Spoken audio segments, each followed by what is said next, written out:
Hey YouTube, it's GV Loan Guy. It's February 5th, 2012, and I just finished watching the response from Danny over at Starscream to my video response to his radio show. Anyway, while I was watching his video, I was just compelled to respond again. So while I was watching it, I was just observing these interesting, fascinating information and the stuff that he compiles here, which I enjoy, all of it. But it made me want to think about something that was, it made me want to think about all the way back to the beginning in the origins. And in fact, I think I've heard Danny before talk about tracing things all the way back to their origin. So I did a quick search for the word tree in the Bible, and I did it in the American Standard Version just simply because it's a little bit easier reading than the King James, but it's not a whole lot different. Anyway, the thought that came to my mind was, as I was watching this video, is there are two trees presented in Genesis in the Garden of Eden. And there's very interesting verses and references to them. So I'm going to just read a couple of them here. Genesis 1:11. And God said, let the earth put forth grass, herb yielding seed, and fruit trees bearing fruit after their kind, wherein is the seed thereof, and on the earth, and it was so. And the earth brought forth grass and trees, every tree for food. This is Genesis 1:29. And God said, behold, I have given you every herb yielding seed which is upon the face of all the earth, and every tree in which is the fruit of the tree yielding seed. To you it shall be for food. And some of you will know that I've quoted this verse in a different series of videos that I've made. Anyway, so this tree is, or rather the references here to trees for food. And let's see, I wanted to get to, I guess it's Genesis 2:16.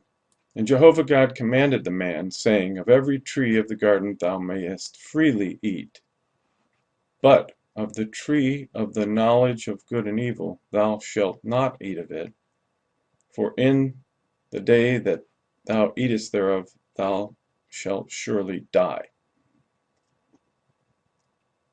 And then we go on to Genesis 3:1, right here, 3:1 and 2. Now the serpent was more subtle than any beast of the field which Jehovah God had made. And he said unto the woman, yea, hath God said, ye shall not eat of any tree of the garden?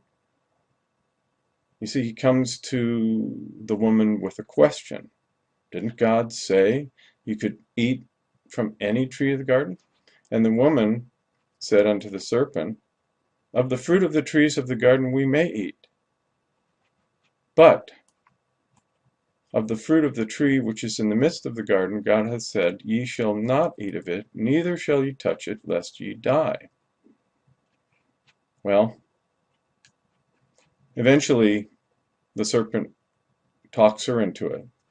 And in Genesis 3:6, we read, and when the woman saw that the tree was good for food, she was talking about the tree of knowledge, and that it was a delight to the eyes, and that the tree was to be desired to make one wise, she took of the fruit thereof, and did eat. And let's see, you know the rest of the story. Basically, their eyes were opened. Let's see, I think that's in here. This is another search I did on the tree of life. And the tree of life is specifically referenced in the beginning of the Bible in Genesis, and again throughout. the Bible, and then at the end in Revelation, the tree of life. So this is a great, one of the mysteries of the Bible is the two trees that were in the garden.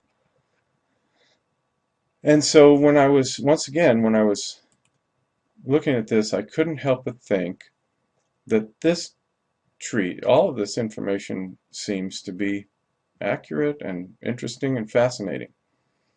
But it strikes me that it is also all from the tree of the knowledge of good and evil. And the contrast is, with that, is the tree of life. So I don't deny that any of those things are accurate and even interesting and fascinating. But what I wonder about is, are they fruit from the tree of the knowledge of good and evil, or are they fruit from the tree of life? So let me just quickly go through these couple verses here. Genesis 2:9, and out of the ground made Jehovah God to grow every tree and pleasant to the sight and good for food, the tree of life also in the midst of the garden, and the tree of knowledge of good and evil. Interesting. So this was a tree made by Jehovah God out of the ground, the tree of the knowledge of good and evil, and the tree of life. And unto Adam he said, this is Genesis 3:17, and unto Adam he said, because thou hast hearkened unto the voice of thy wife, and hast eaten of the tree, of which I commanded thee, saying, thou shalt not eat of it, cursed is the ground for thy sake. In toil shalt thou eat of it all the days of thy life. Now what this tells me is that it was God's original intention for man to live off the tree of life, absent toil, absent the cursed ground. We all know, any of us that have tried to grow things in the ground recognize how difficult it is to produce edible food, but how easy it is, for weeds to come in and take over. Anyway, let's go on here. Genesis 3:22, and Jehovah God said, behold, the man is become as one of us, to know good and evil. And now, lest he put forth his hand and take also of the tree of life, and eat and live forever, so he drove the man out. You see, God didn't want us to have the knowledge of good and evil and be stuck in that condition forever. So man was blocked from access to the tree of life from that point on. So he drove the man out, and he placed at the east of the Garden of Eden the cherubim and the flame of a sword, which turned every way to keep the way of the tree of life, meaning to block the way of the tree of life. But as we work our way through the Bible, the reference to the tree of life runs through Proverbs and then in Revelation. And he that hath an ear, let him hear what the Spirit saith to the churches. To him that overcometh, to him I will give to eat of the tree of life, which is in the paradise of God.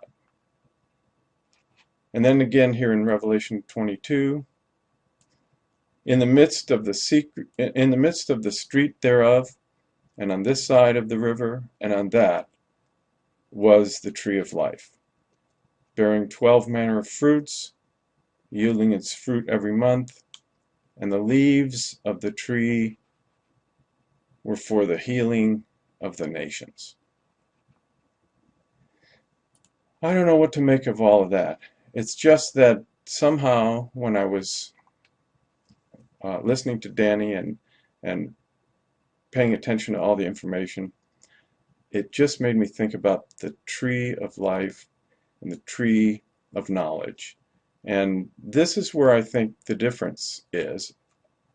I think that as I look into all the different things that are in the Hermetic wisdom and all of the teachings and along those lines, Gnosticism, as I look into those things, I'm wondering what the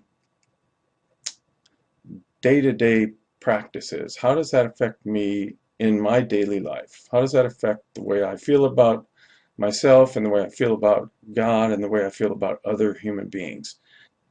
I always come back to that, even when I'm reading the Bible and I'm observing, studying the scriptures, uh, all those things. So I'm wondering if the Bible, in God's sovereignty, if the Bible isn't a indication of how we can practice, how we can take these principles and practice them in a Christ-like way, I guess would be the best way to put that. But that's not what salvation's all about, don't get me wrong. But I'm just saying that all of the knowledge that comes from the teachings, that comes from all the things that you're exposing in your videos, we have to deal with those as Christians. We have to deal with Horus and all of those things. And I plan to deal with Horus and how and why and what that means. I don't know what it means, but I'm going to look into it. And I believe as Christians we shouldn't be afraid of anything, because isn't it that we're after the truth? Aren't we really seeking the truth? I've been seeking the truth for almost 50 years myself, since I was roughly 17 or 18, right in there. Not quite 50 years, but coming up on it. Anyway, I'm going to try to keep this to 15 minutes, so I've got to keep it brief. But it strikes me that there is a huge difference between the knowledge and the wisdom that can be obtained through the tree of the knowledge of good and evil. Both good and evil are in contrast with life on the other side. And it's clear that God has given us all of the plant life on this planet to be food and medicine. And so the tree of life is in that same plant life realm. It's not like an animal sacrifice, although there is references to the animal sacrifice, the lamb, shedding of the blood, and all of that. But from the standpoint of knowledge or information or taking in food for spiritual growth, food for life, I just can't help but think that the tree of life is a better place to be eating rather than the tree of knowledge of good and evil, because as the verse pointed out, it makes you like God. And isn't that what the original sin of the fallen angel Lucifer was? That he wanted to become like God and wanted to ascend and to become like God. It reminds me of the Tower of Babel, the coiling serpent wrapping up. It reminds me of Babel. It's all about knowledge and reaching God by way of knowledge. So anyway, I've come to the end of the time. Thank you for watching, and hopefully I've presented some interesting stuff for you to consider. You sure have presented interesting things for me to consider, so thank you for that. All right.